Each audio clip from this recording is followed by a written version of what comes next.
पूर्ण परमात्मा पाप कर्म दंड को भी काट सकता है। अभी तक जिस भी संत व महापुरुष से मिले उन्होंने यही बताया कि पाप कर्म फल भोगने से ही समाप्त होगा। वो प्रभु कौन है जो पाप कर्म को काट देता है, वो काल के बंधन से छुड़वा देता है। उसका क्या नाम है, पूजा की विधि क्या है? कृपया अवश्य सुनिए जगत गुरु तत्वदर्शी संत रामपाल जी महाराज के अमृत वचन। 9 महीने आपकी परवरिश माँ के गर्भ में की, जब कोई आहार ना कोई बाहर से जा सकता ना पहुंचाया जा सकता, तो वहां भी उसी ने आपका पेट भरा। तो अब कौन सा वो दूर है, आप चिंतित हो जाते हैं और एक दिन का काम भी छोड़कर भगवान के चरणों में नहीं आ पाते हो। ये अज्ञानता का भूल लगी हुई है, अज्ञानता का थपेड़ा हमारे लगा हुआ है कि हम परमात्मा की महिमा से अपरिचित हैं। जब ये प्राणी माँ के गर्भ से बाहर आता है, दांत नहीं होते, लड़के या लड़की के, और उस समय परमात्मा ने माँ के स्तन में दूध दे दिया, और उससे पहले 1-2 ग्राम दूध नहीं था माँ के स्तन में, और जो ही बच्चा बाहर आता है इतना दूध दे देता है परमात्मा के, प्योर जूठा छोड़ा है। अब जो नास्तिक लोग हैं वह कहते हैं भगवान है ही नहीं, क्योंकि उनको तो मोतियाबिंद हो चुका है उनके पाप कर्मों से, अज्ञानता का। जब हमारा मोतियाबिंद का ऑपरेशन हो गया, अज्ञान हट गया, हमें भगवान पर विश्वास बना, हम पल पल में देख सकते हैं भगवान की लीला और भगवान का जो है ना उपस्थिति, भगवान की उपस्थिति।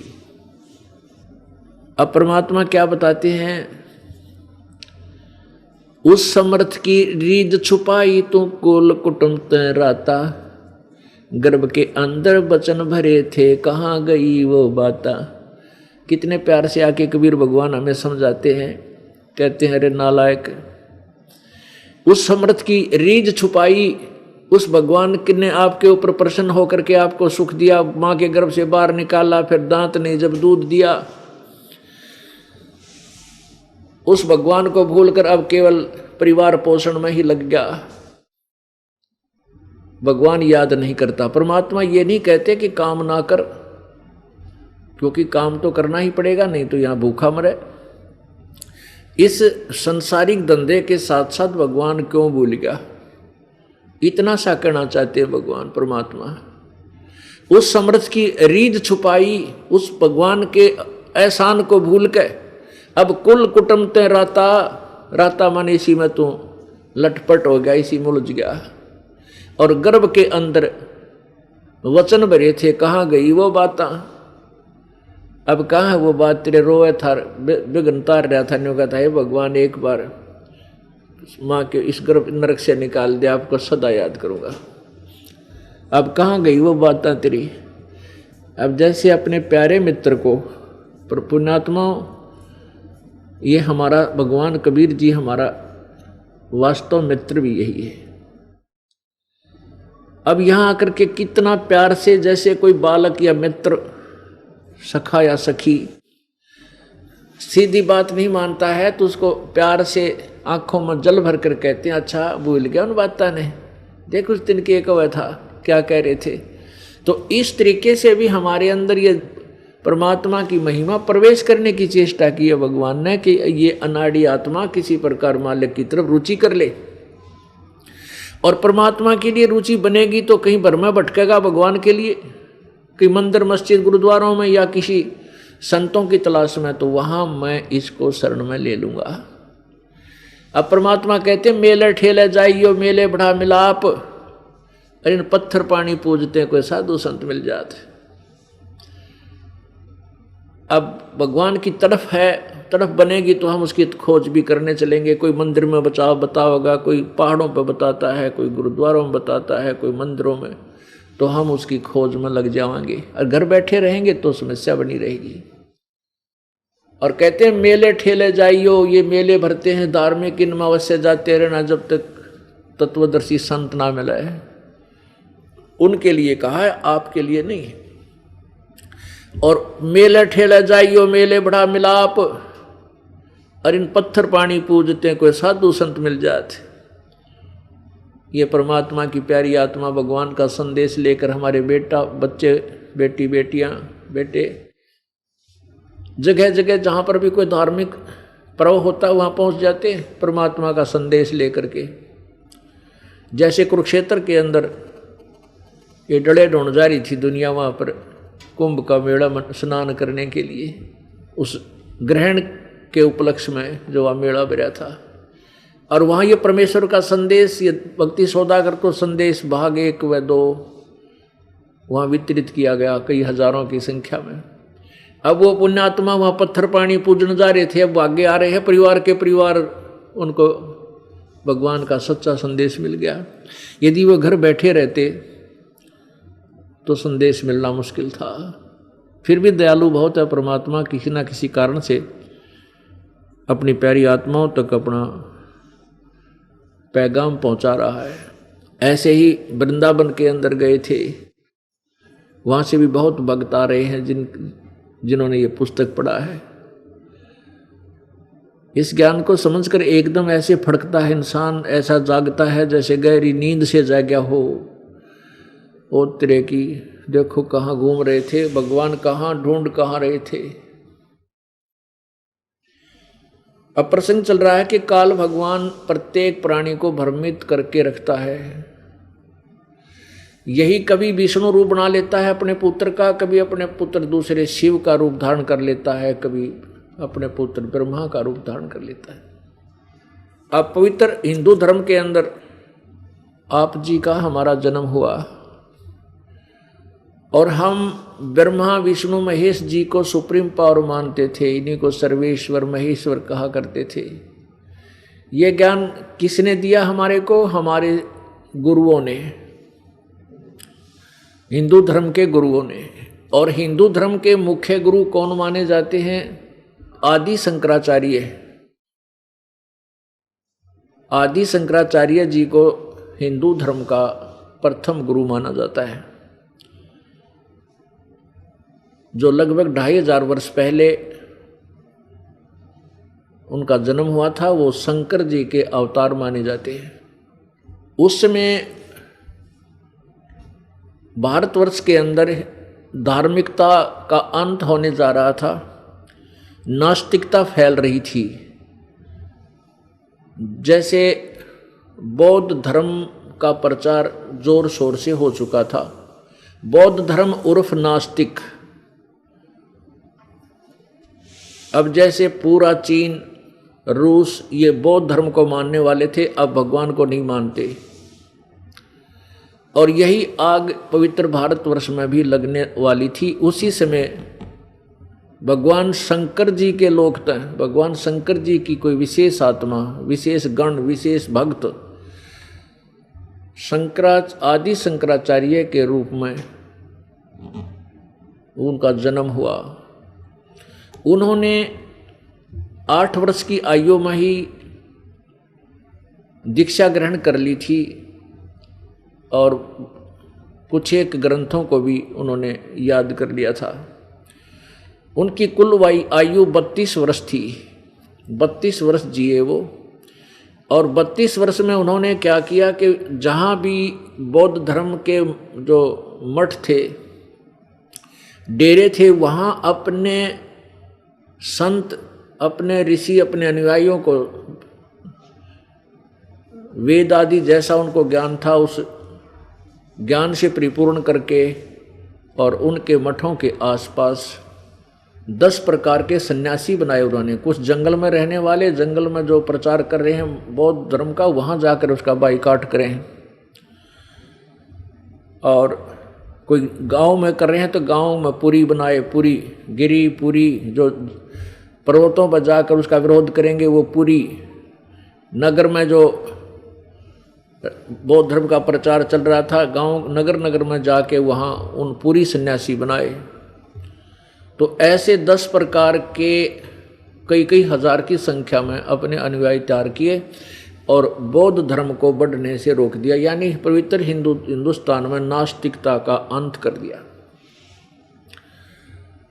ये एक महान उपकार किया है आदि शंकराचार्य ने।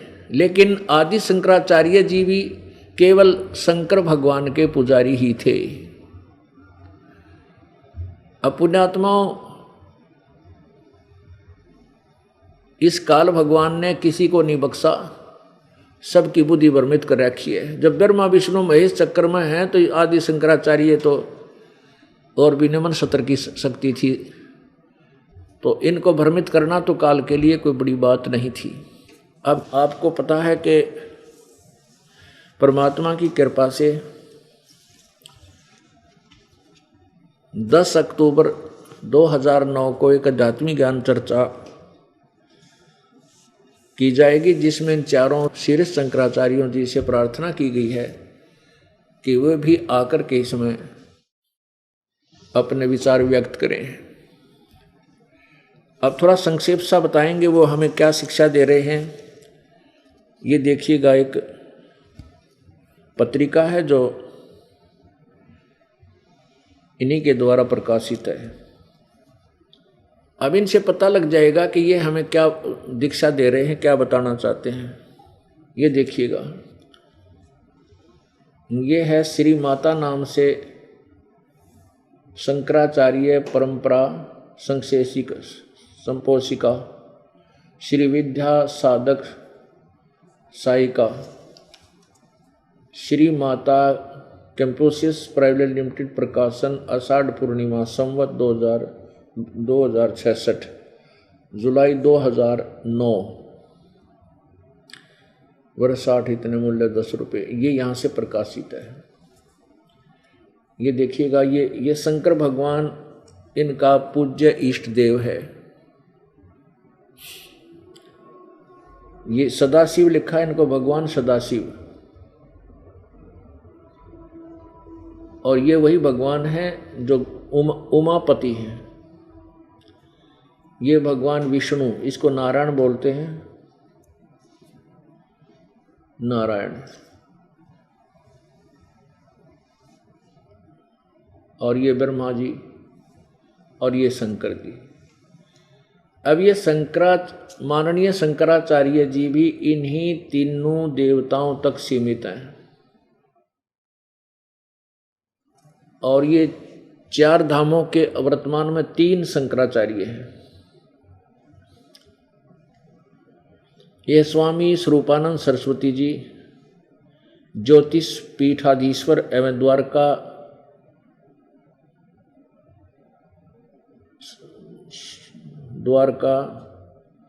शारदा पीठाधीश्वर, इनका विशेष यहाँ देखेंगे।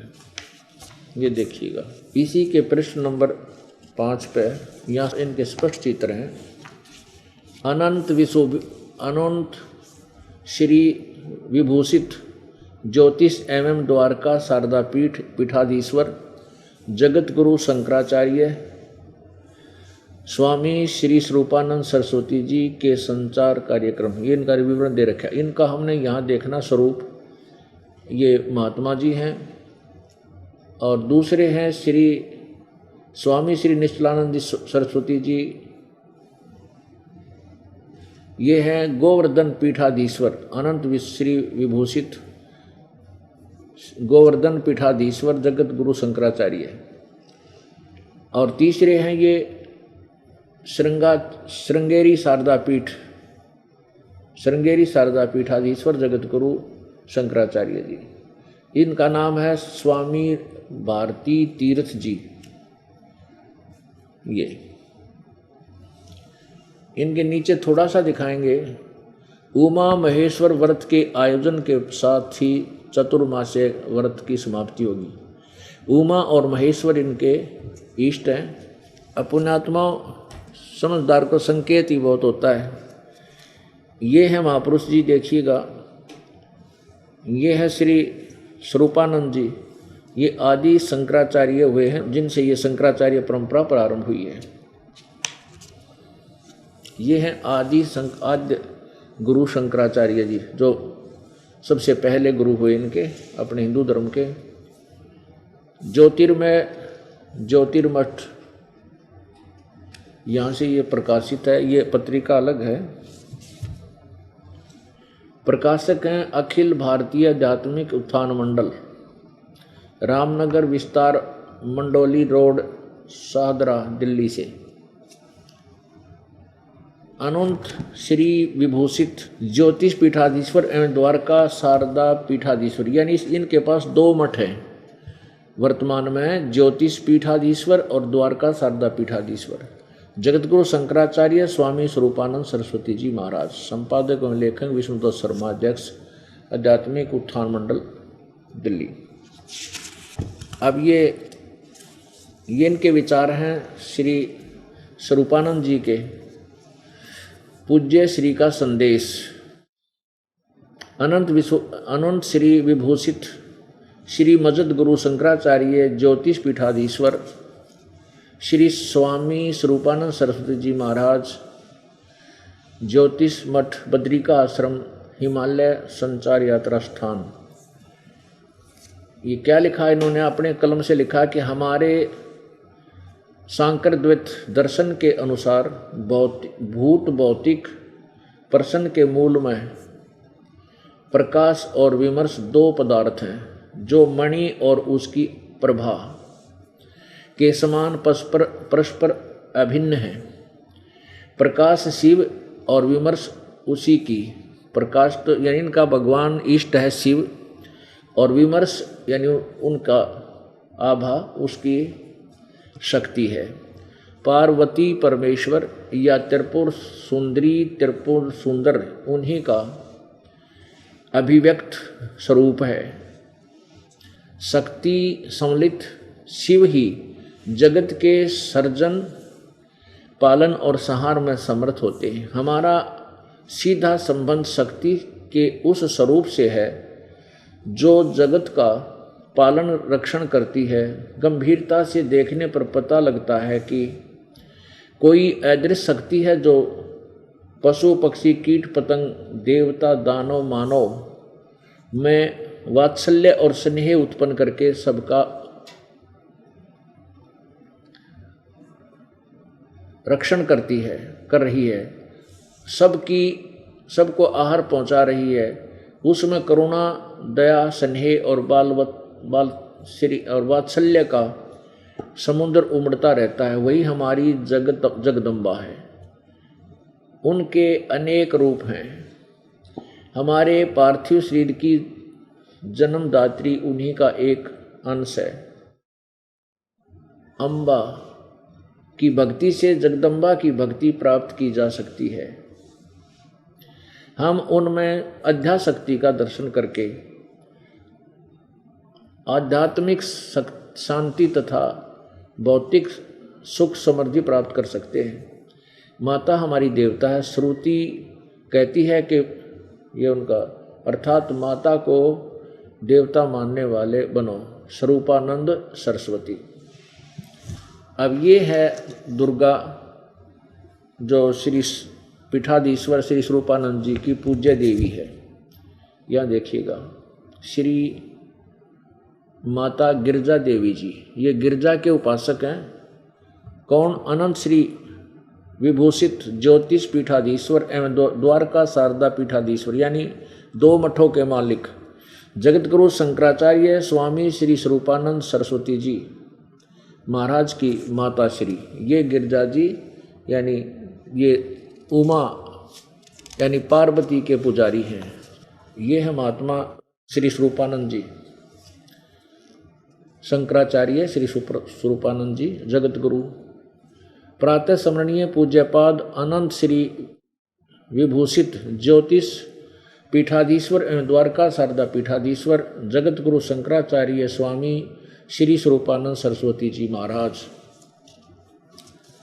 और ये पार्वती के पुजारी हैं। ये वही स्वरूपानंद जी हैं। भगवती राजेश्वरी त्रिपुर सुंदरी, ये वही है जिसके जैसे ये समझो इनका वही रूप है। ये 4 भुजा भी कर सकती हैं। श्री माता गिरजा देवी जी, ये श्री स्वरूपानंद जी महाराज की माता श्री, ये गिरजा। यहाँ आपने पढ़ा ही था कि ये खुद कह रहे हैं कि मेरी जो पूजा है पार्वती परमेश्वर या त्रिपुर सुंदर, यानी पार्वती और शिव की पूजा करते हैं। ये क्या बताते हैं? इसी के उसके भीतर कल यहाँ बता रहे वो कहाँ रहती है, उसके भीतर कल्पवृक्ष के नीचे माँ राजेश्वरी का ब्रह्ममय सिंहासन है, उसमें विराजमान होकर वे अखिल ब्रह्मांडों का संचालन ब्रह्मा विष्णु ईश्वर और सदाशिव को शक्ति देकर करती है। अब देखिएगा चारों पीठाधीश्वरों के नाम। विनियोग विश्व के अप्रतिम दार्शनिक सत्य सनातन धर्म के संरक्षक षण्मत प्रथम प्रस्थानाचार्य वेदांत केशरी अद्वैत मार्तंड यति चक चूड़ामणि सर्वज सरस्वती साक्षात शंकर अवतार भगवान यानी शंकर जी के अवतार थे। भगवान आद्य गुरु शंकराचार्य जी ने धर्म राज्य की स्थापना करने के लिए भारत की चारों दिशाओं में 4 मठ स्थापित किए। ये सबसे पहले वाले आदि शंकराचार्य जी के विषय में बोल रहे हैं। वे हैं उत्तरामान्य ज्योतिषमीठ ज्योतिष मठ, उत्तरांचल दक्षिणायम नाय श्रृंगेरी कर्नाटक, पश्चिम मानाय द्वारका शारदा। ये 4 लिख रखे। गुजरात में एवं पूर्वम नाय पुरी मठ उड़ीसा। ये चारों का नाम लिखा है कि जैसे उत्तरांचल में तो श्रृंगेरी, पश्चिम में द्वारका मठ शारदा मठ गुजरात में, और पुरी में मठ उड़ीसा में। ये 4 मठ स्थापित किए हैं। जैसे ज्योतिष मठ उत्तरांचल में और श्रृंगेरी मठ कर्नाटक दक्षिण में, और पश्चिम में द्वारका शारदा मठ जो गुजरात में है, और पूर्व में पुरी मठ जो उड़ीसा में। इन मठों पर तपस्वी विरक्त वेदांग विशारद सभी शास्त्रों के योगज्ञ विद्वान ही समासीन हों। इस व्यवस्था के लिए मठामनाय महाअनुशासन की रचना की। ये परंपरा युगों से चली आ रही है। अब वर्तमान में ज्योतिष मठ बद्रिकाश्रम एवं द्वारका मठ शारदा मठ के जगतगुरु शंकराचार्य अनंत श्री विभूषित स्वामी श्री स्वरूपानंद सरस्वती जी महाराज हैं। दोया कहते ये स्वरूपानंद जी हैं। और पुरी के शंकराचार्य परम पूज्य अनंत श्री विभूषित श्री निश्चलानंद जी हैं, सरस्वती जी महाराज हैं। एवं श्रृंगेरी मठ के शंकराचार्य परम पूज्य अनंत श्री विभूषित स्वामी श्री राम तीर्थ भारती तीर्थ जी महाराज हैं। अब पुण्यात्माओं, आपको चारों मठों के शंकराचार्यों के रूबरू करा दिया। और ये हमें क्या ज्ञान दे रहे हैं, इससे भी आप परिचित हो गए कि ये शंकर भगवान को अपना इष्ट मानते हैं। और चारों शीर्ष शंकराचार्यों ने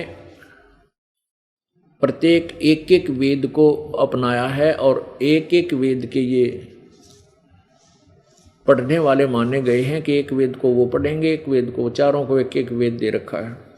हमने इनके शास्त्रों को मंगाया है, सदग्रंथों को मंगाया है, तो उन्होंने इसका कहीं अनुवाद नहीं किया। केवल ज्यों का तो संस्कृत में ही ये पर उसमें छापा हुआ है, हिंदी भाषा भी नहीं कर रखा, हिंदी भाषा में अनुवाद नहीं किया हुआ है। अब पुण्यात्माओं, इन चारों शीर्ष शंकराचार्य जीवों को इसलिए आमंत्रित किया गया है कि इस दास ने जो सदग्रंथों को समझा है, ये उसको देखें कि कहीं मैं गलत तो नहीं कह रहा हूँ, कहीं मेरे से कोई भूल तो नहीं बनी है सदग्रंथों को समझने में। और ये हमारे पवित्र हिंदू धर्म के प्रधान हैं, और इनके द्वारा दिया गया निर्णय प्रत्येक व्यक्ति को स्वीकार्य होता है। हमारा उद्देश्य ये है कि ये शंकराचार्य जी मुझ दास द्वारा समझे गए सदग्रंथों को ये बताएं कि ये मैं इस दास ने इनको ठीक से जाना है या कोई त्रुटि रही है। यदि कोई त्रुटि इनको लगेगी तो वो हमें बताएंगे कि आपने इनको ऐसा नहीं जाना, उसको फिर पुनर्विचार किया जाएगा। जैसा कि ये चारों शीरद शंकराचार्य, माननीय शंकराचार्य, आदरणीय शंकराचार्य जी भगवान शंकर सदाशिव को अपना परम देव मानते हैं और यही सदाशिव काल है और ये दुर्गा जो है इस सदाशिव की पत्नी है।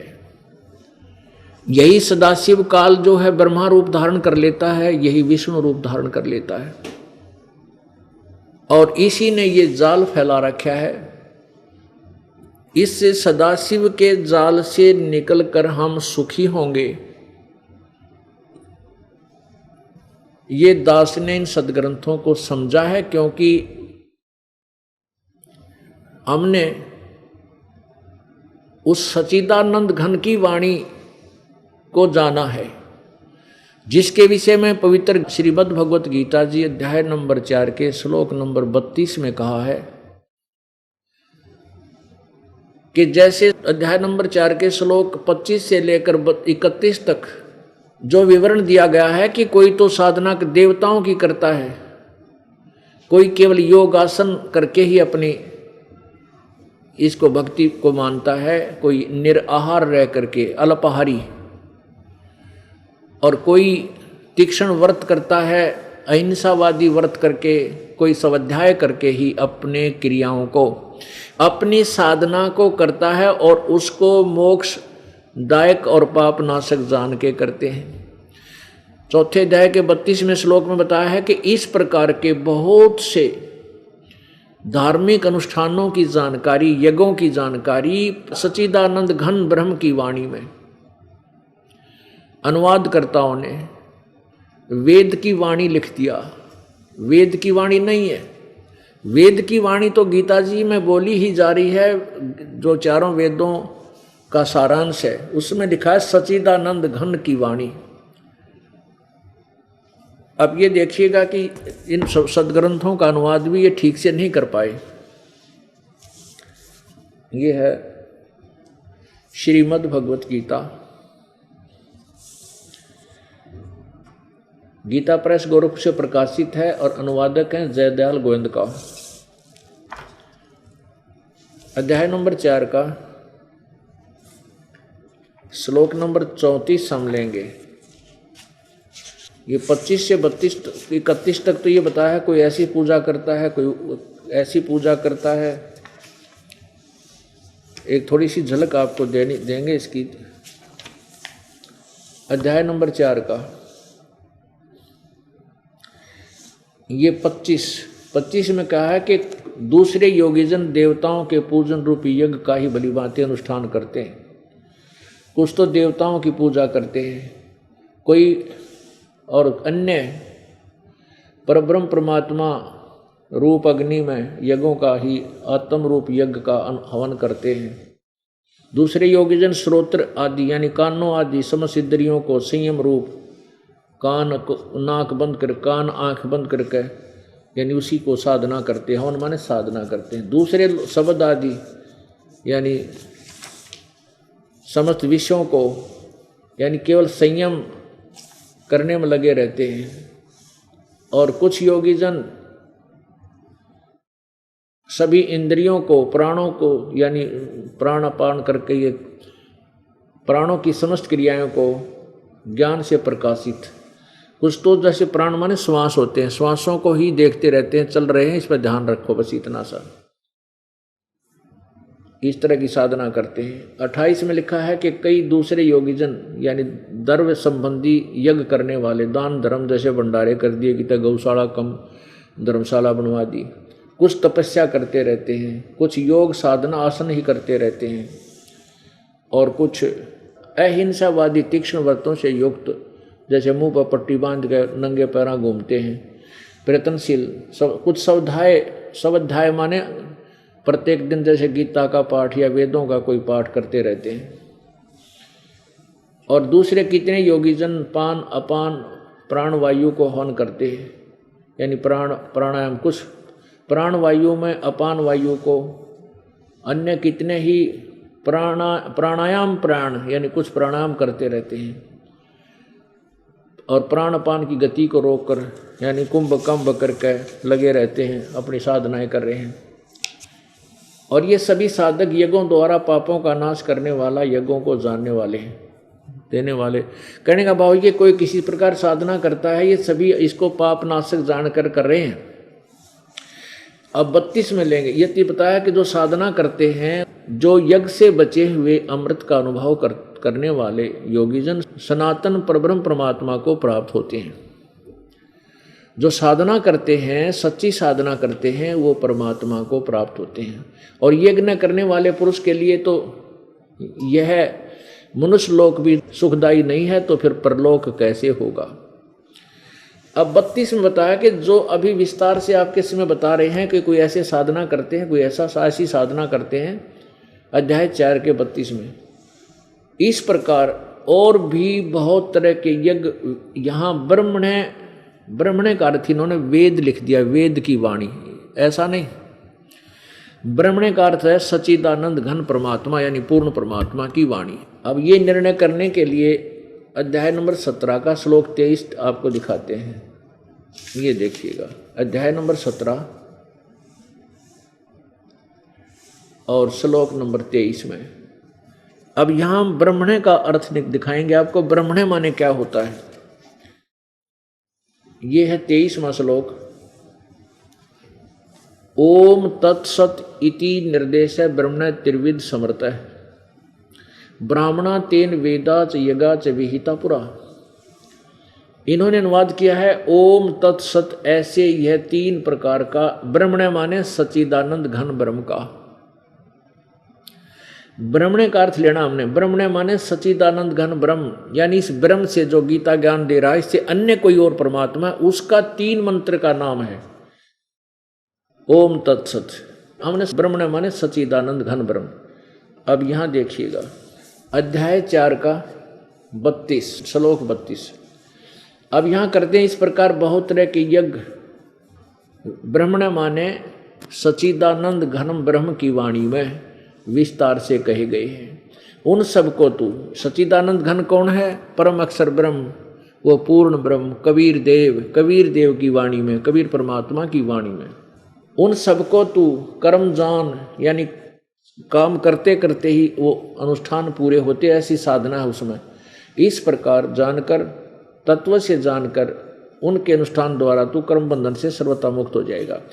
अब 34 में कहा है कि उस ज्ञान को जो सच्चिदानंद घन की वाणी में वो तत्व ज्ञान है, उस ज्ञान को अध्याय नंबर 4 का श्लोक नंबर 34, उस ज्ञान को जो गीता ज्ञान से अलग है, उस ज्ञान को तू तत्वदर्शी ज्ञानियों के पास जाकर समझ, उनको भली भांति दंडोत प्रणाम करने से, उनकी सेवा करने से और कपट छोड़कर सरलता पूर्वक प्रश्न करने से वे परमात्म तत्व को भली भांति जानने वाले ज्ञानी महात्मा तुझे उस तत्व ज्ञान का उपदेश करेंगे। अब इससे क्या सिद्ध हो गया कि वो सच्चिदानंद घन परमात्मा पूर्ण ब्रह्म की वाणी जो है उसमें विस्तार से सब ज्ञान दिया हुआ है। ये भी ज्ञान दे रखा है, कोई ऐसी साधना करता है, कोई ऐसी साधना करता है, वो ठीक है या गलत, उसका निर्णय दे रखा है। जैसे परमेश्वर की वाणी में परमेश्वर के ज्ञान को आदरणीय गरीबदास साहिब जी ने अपनी वाणी, अपने मुखारविंद से उच्चारण किया परमात्मा से ज्ञान प्राप्त होने के उपरांत। उन्होंने बहदे के अंग में बताया है कि जो ऐसी साधना करते हैं वो भी व्यर्थ है, ऐसी साधना करते हैं वो भी व्यर्थ है, देवताओं की पूजा करते हैं वो भी व्यर्थ है, और व्रत रखते हैं वो भी व्यर्थ है, तीर्थों आदि पर जाते हैं वो भी साधना ठीक नहीं है। तो और कौन सी साधना ठीक है वो भी बताई है। तो इसका यही अर्थ बनता है 4 अध्याय के 32वें श्लोक का गीता जी में कि उस सच्चिदानंद घन की वाणी में बहुत विस्तार से जानकारी दी गई है इस प्रकार की साधना की। उस ज्ञान को, उस तत्व ज्ञान को तू तत्वदर्शी संतों के पास जाकर समझ, अध्याय नंबर 4 के 32 व 34 में निर्णय दिया है। तो इस दास को वो सच्चिदानंद घन ब्रह्म की वाणी प्राप्त हुई और उस वाणी का ज्ञान हुआ, सच्चिदानंद घन की वाणी का, जिसमें यथार्थ ज्ञान है। तो उसके आधार से फिर इन सदग्रंथों को देखा। अभी तक हम पवित्र हिंदू धर्म में जन्म होने के कारण ब्रह्मा, श्री ब्रह्मा जी, श्री विष्णु जी, श्री ब्रह्मा जी रजगुण, श्री विष्णु जी सतगुण और श्री शिव जी तमगुण के उपासक थे। हम इनको सुप्रीम पावर मानते थे। जैसे माननीय शंकराचार्यों ने भी यही थ्योरी बता रखी है कि ये भगवान शंकर ही पालन करते हैं, यही संहार करते हैं, यही जो है सृष्टि करते हैं। और फिर ब्रह्मा विष्णु महेश अलग से भी हम पूजा करते हैं, इनकी अलग से महिमा भी गाते थे। ये हमारा सिद्धांत क्लियर नहीं था, स्पष्ट नहीं था, निर्णायक ज्ञान नहीं था। अब हमें निर्णायक ज्ञान पता लगा। अब तीन परमात्मा, तीन प्रभु, मुख्य तौर पर तीन प्रभु माने जाते हैं। एक क्षर पुरुष, एक अक्षर पुरुष और एक परम अक्षर पुरुष।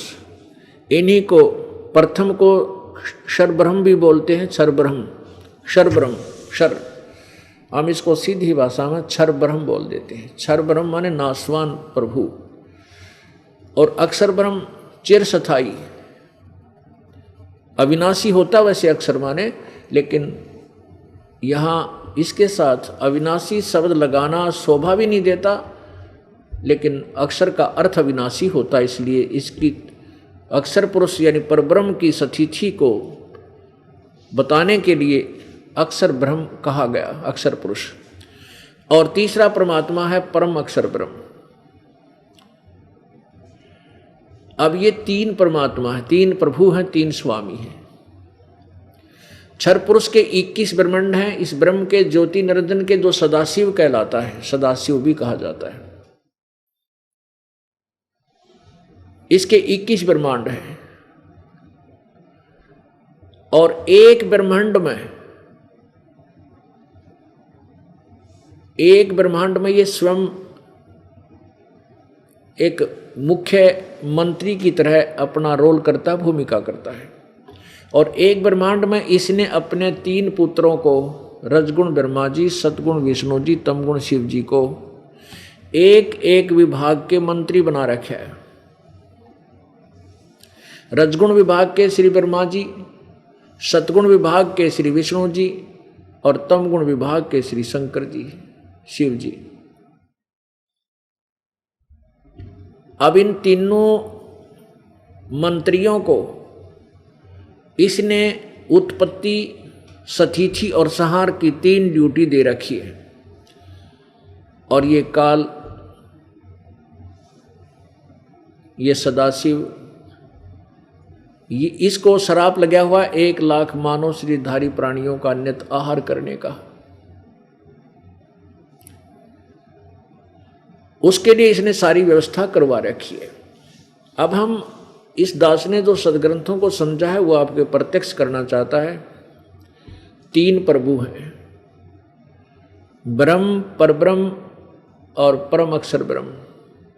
इन्हीं को क्षर ब्रह्म, अक्षर ब्रह्म और परम अक्षर ब्रह्म, इन्हीं को प्रथम को क्षर पुरुष और द्वितीय भगवान को अक्षर पुरुष और तृतीय को परम अक्षर पुरुष, इन उपमाओं से जाना जाता है। अब क्षर पुरुष के 21 ब्रह्मांड हैं, अक्षर पुरुष के 7 संख्य ब्रह्मांड हैं और परम अक्षर ब्रह्म के असंख्यों ब्रह्मांड हैं। इन सब के ऊपर ये कुल का मालिक है। परम अक्षर ब्रह्म सबका मालिक है, जिसमें 7 संख्य ब्रह्मांड अक्षर पुरुष के और 21 ब्रह्मांड इस क्षर पुरुष के, ये सब इंक्लूड हैं। अब पहले हम दास आपको ये बताना चाहता है कि हमने क्या समझा है सदग्रंथों को, भगवान की परिभाषा को कैसे समझा है। परिभाषा प्रभु की। जैसे एक विभाग में साहब होते हैं, अधिकारी होते हैं, उनको साहब बोलते हैं।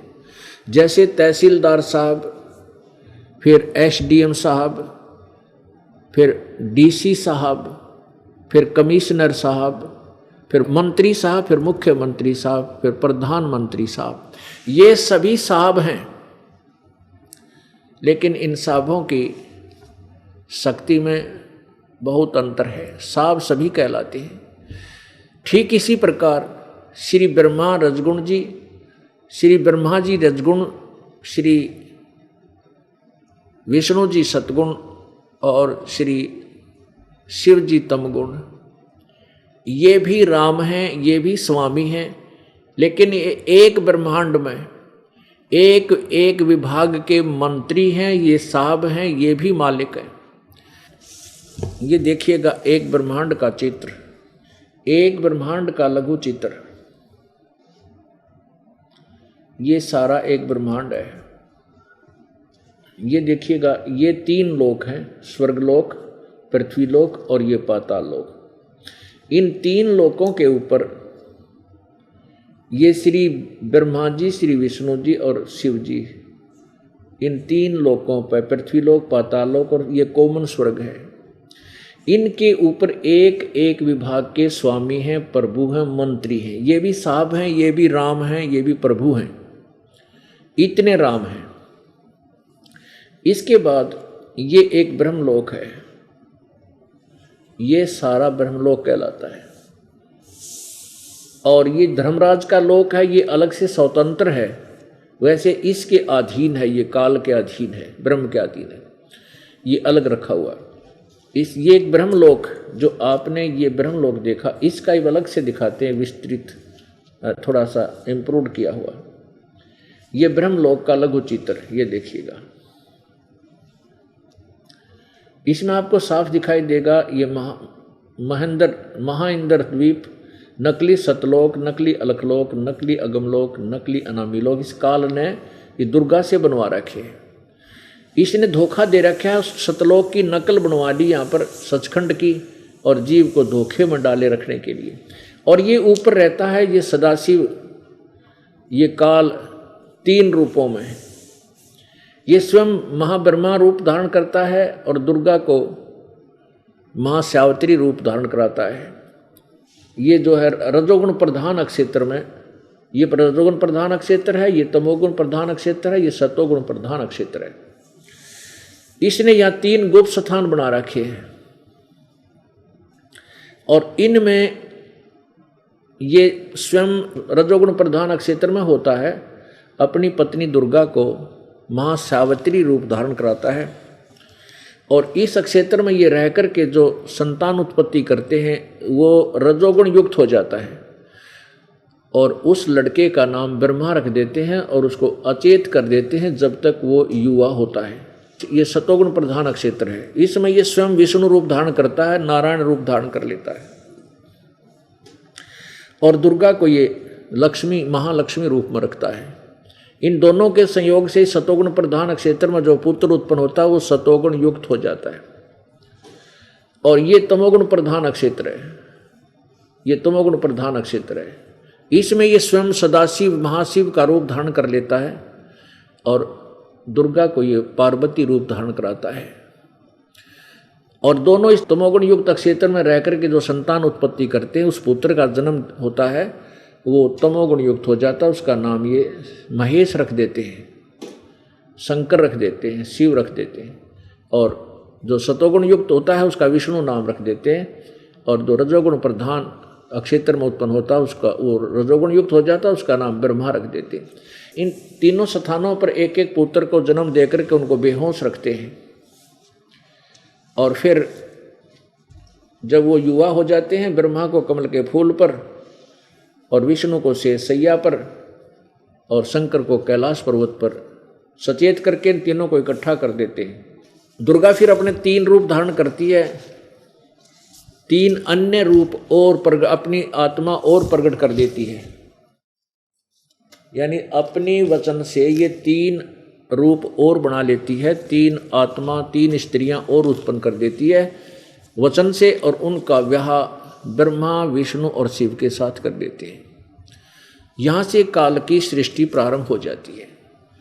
अब प्रसंग चल रहा है कि एक ब्रह्मांड में, एक विभाग में, एक ब्रह्मांड में एक एक विभाग में 3 लोक के ऊपर श्री ब्रह्मा जी, श्री विष्णु जी, श्री शिव जी, ये राम हैं, मालिक हैं, स्वामी हैं, प्रभु हैं, साहब हैं।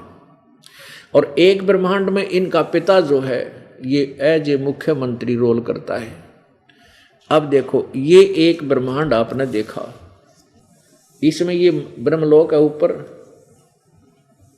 ये ब्रह्मलोक है, इसका आपने लघु चित्र इधर देखा, ये सारा। और इस एक ब्रह्मांड में केवल इन 3 लोकों पर एक एक विभाग के मालिक हैं श्री ब्रह्मा, विष्णु और महेश। अब देखिएगा काल के 21 ब्रह्मांडों का लघु चित्र। अभी आपने जो ये ब्रह्मांड देखा, अब समझो ये एक गेंद बन गई, एक गेंद के तुल्य है। अब ये एक ब्रह्मांड था जिसमें ब्रह्मा, विष्णु, महेश एक एक विभाग के मंत्री हैं और 3 लोकों पर, केवल इन 3 स्थानों पर। और अब ये ऐसे ऐसे ब्रह्मांड, ये देखो 21 ब्रह्मांड हैं काल के। इसने 20 ब्रह्मांडों को अलग रखा है, एक 5 ब्रह्मांडों का ग्रुप बनाकर एक महाब्रह्मांड बनाया है। ये 4 महाब्रह्मांडों में और 20 ब्रह्मांडों को इसने ऐसे रोका हुआ है। इसके बाद ऊपर एक 21वां ब्रह्मांड और है जिसमें ये स्वयं रहता है, उसमें भी एक ब्रह्मांड की तरह ही व्यवस्था की है। इसमें भी इसने नकली सतलोक, नकली अलखलोक, नकली अगमलोक, नकली अनामी लोक बनाया है। ये सामने तपतशिला है जहाँ 1 लाख मानव शरीरधारी प्राणियों को यहाँ भून कर खाता है। यहाँ पर ये 12 अचिंत भक्तों का निवास स्थान है, जो पुण्यात्मा भक्ति करके चली जाती हैं उनको यहाँ रख लेता है।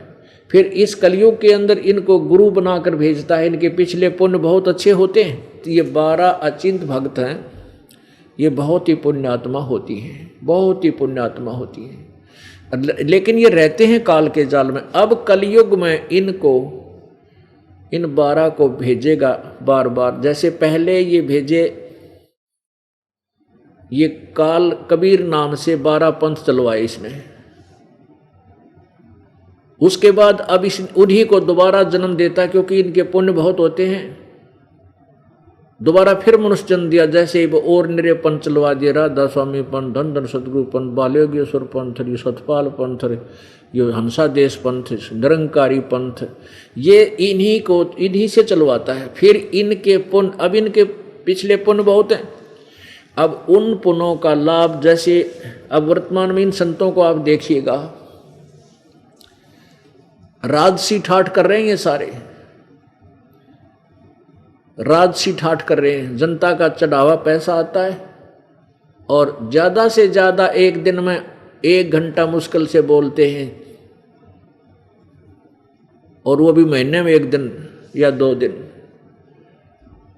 और श्रद्धालु लोग इनको परम संत मानकर इन पर डिवोट हैं, पूर्ण रूप से कुर्बान हैं। और ये अपने पिछले पुण्य कमाई से इनकी वचन में भी शक्ति है, और ये अपने पुण्य अक्षीण करे। लेकिन भविष्य का चार्जर इनका ठीक नहीं है। इनकी वर्तमान में जो भक्ति शास्त्र अनुकूल ना होने से भविष्य की भक्ति तो बन नहीं रही, और पूर्व जन्म की बैटरी इनकी डिस्चार्ज होने लग रही है।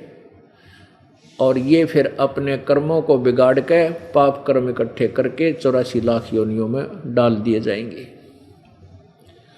अब वो 12 जो अचिंत भगत हैं उनको इस काल ने दोबारा यहाँ भेज दिया, और ये देख रहे हो आप, करोड़ों व्यक्तियों को इन्होंने अपने जाल में फंसा के काल के मुंह में ठोक दिया। अब न तो उनके अनुयायियों को कोई लाभ हो रहा है। अब 30-30 वर्ष, 20-20 वर्ष, 25-25 वर्ष वहाँ साधना करके कुछ भी उपलब्धि नहीं हुई। अब रोते हुए आ रहे हैं इस दास के पास। अब हमारा प्रसंग चल रहा है इन प्रभुओं की सतिथि बताने का। अब आपने देखा, ये देखिएगा, ये 21 ब्रह्मांड हैं ज्योति निरंजन काल के। ये देखिएगा, ज्योति निरंजन काल ब्रह्म के लोक अर्थात 21 ब्रह्मांड का लघु चित्र ये देख लिया आपने। ये देखा था एक ब्रह्मांड जिसमें ब्रह्मा विष्णु महेश केवल इस स्वर्ग पृथ्वीलोक और पाताल लोक पर एक एक विभाग के मालिक है। अब ये एक ब्रह्मांड ऐसे ऐसे 5 ब्रह्मांडों का एक महाब्रह्मांड, ये 20 ब्रह्मांड यहाँ पर और 21 माया। ये है, इतना ही है ब्रह्म का युग, काल ब्रह्म के लोग। अब देखना, अब पुण्यात्मा और सतिथि अपने आप समझ में आ जाएगी। ये देखिएगा, ये हैं 21 ब्रह्मांड काल के जो आपने अभी देखे थे, ये वाले, ये। अब ये कि इनकी स्थिति क्या आ गई, ये देखो, बस इतना सा रह गई है। और ये 7 संख ब्रह्मांड हैं इस परब्रह्म यानी अक्षर पुरुष के, ये 7 संख ब्रह्मांड। और ये देखना असंख्य ब्रह्मांड, ये सारे मिला करके ये असंख्य ब्रह्मांड, और जिसमें ये 7 संख ब्रह्मांड अक्षर पुरुष के और 21 ब्रह्मांड ये अक्षर पुरुष के, अक्षर पुरुष के, ये सब मिला करके ये है कुल का मालिक। ये परम अक्षर ब्रह्म है, ये परम अक्षर ब्रह्म है, ये है परम अक्षर ब्रह्म। अब 3 परमात्मा इस दास ने आपके समक्ष सार्वजनिक किए। अब ये तो है एक वर्बली यानी मौखिक कथा आपको दास सुना रहा है, लेकिन इनका प्रमाण कहाँ से चाहिए हमें, ताकि हम इसको दृढ़ सच्चाई को सत्य माने। हमारे सदग्रंथों में पवित्र श्रीमद् भगवत गीता आपको इन 3 भगवानों का प्रमाण देवेगी, और एक नहीं कई स्थानों पर आपको यह प्रमाण मिलेगा। गीता जी अध्याय नंबर 15 के श्लोक नंबर 1 में कहा है कि ऊपर को जड़ वाला, मूल वाला, और नीचे को तीनों गुण रूपी शाखा वाला ये संसार रूपी वृक्ष, पीपल का वृक्ष समझो जानो। और जो संत इस संसार रूपी वृक्ष के सभी विभागों को भिन्न भिन्न बतावेगा, भाई जड़ कौन है, मूल कौन है, यानी सारी ब्रह्मांडों का पालन पोषण करने वाला परमात्मा कौन है, जिसको मूल भगवान कहते हैं, जड़। और तना कौन है उस वृक्ष का, संसार रूपी वृक्ष का, और डार कौन है, मोटी डार, और शाखा कौन है, और पत्ते कौन है। जो ये बता दे सवेदवित वो तत्वदर्शी संत है।